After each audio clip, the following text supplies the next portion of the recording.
Hey everybody, welcome to my channel, Permission to Live in the End. And tonight I have just been having a very interesting, introspective conversation with myself that led me to wanting to discuss with you, the viewers of this channel, the following questions. What are you holding yourself back from? And why are you doing it?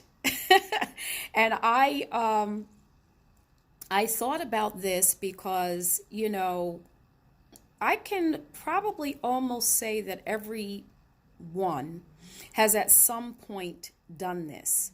But if we're caught in a pattern and cycle of doing it without conscious awareness, that's what this video is about and for.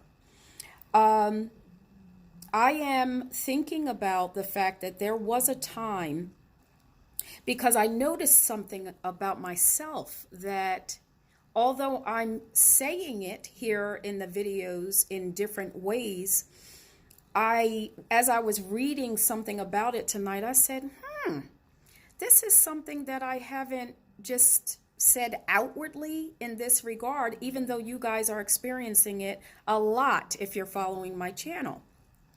And what I'm about to say, I tend to not say because I can't stand labels. Yet, I know that, putting a label on something sometimes assists people in their understanding about things. So I understand the importance of words and in communicating, because this is our current form of expression. However, that leads me to what I'm about to say, because I realized I was looking back at something a young lady calls a culture ad manifesto template. And I love, and she, takes you through this whole template process about culture ad and,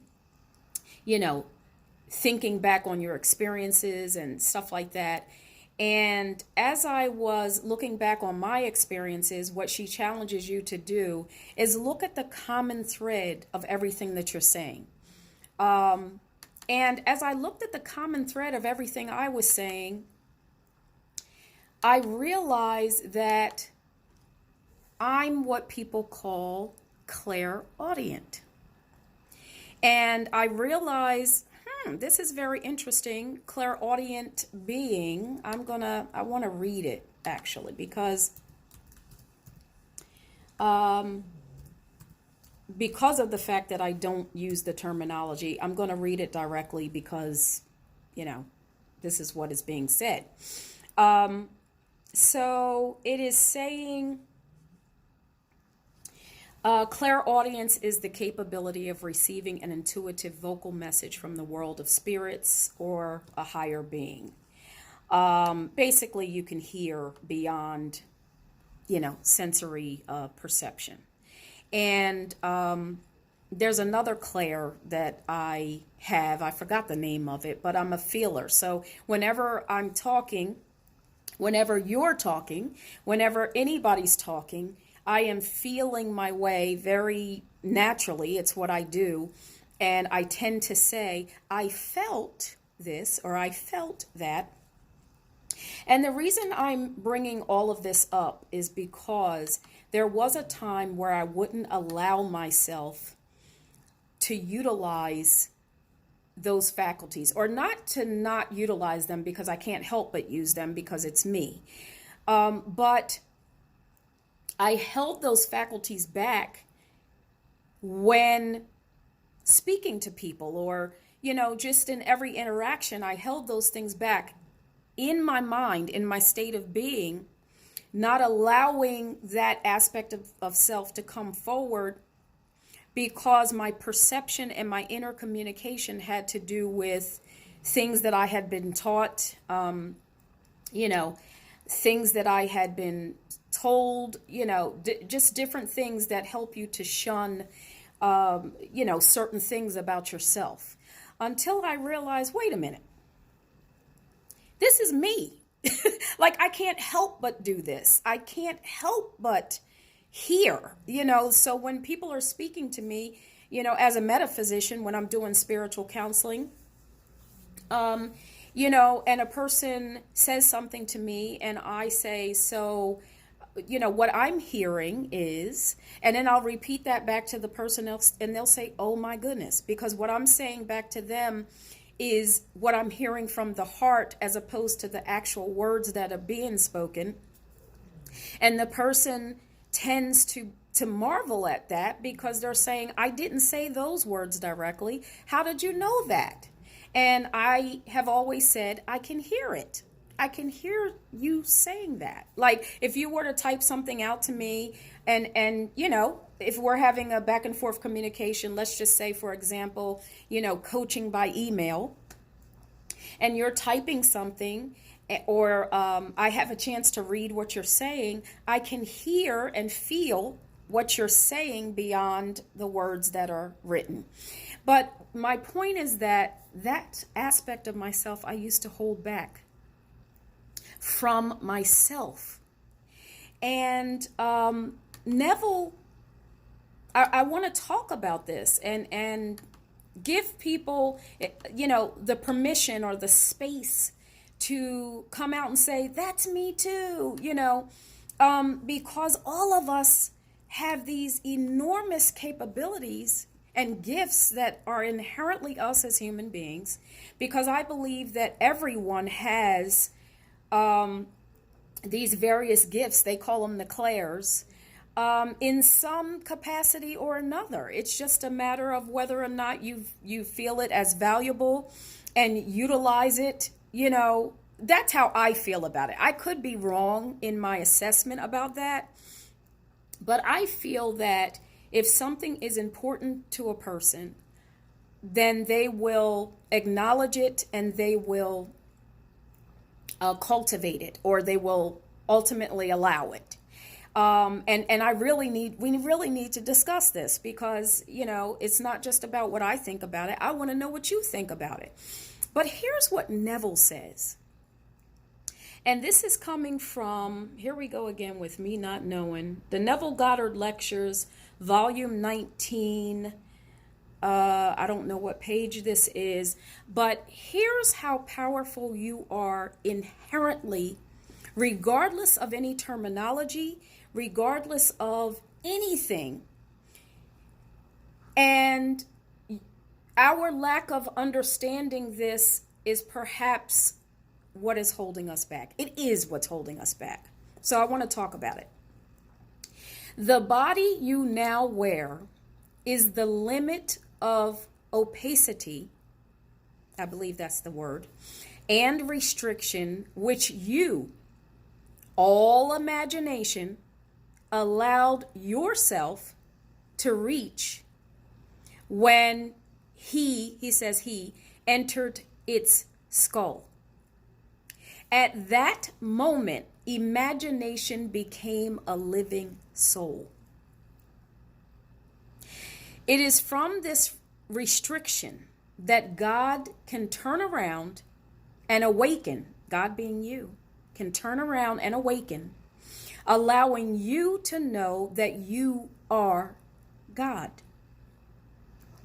Then and only then will you clothe yourself with your garment that is made without hands and is eternal in the heavens.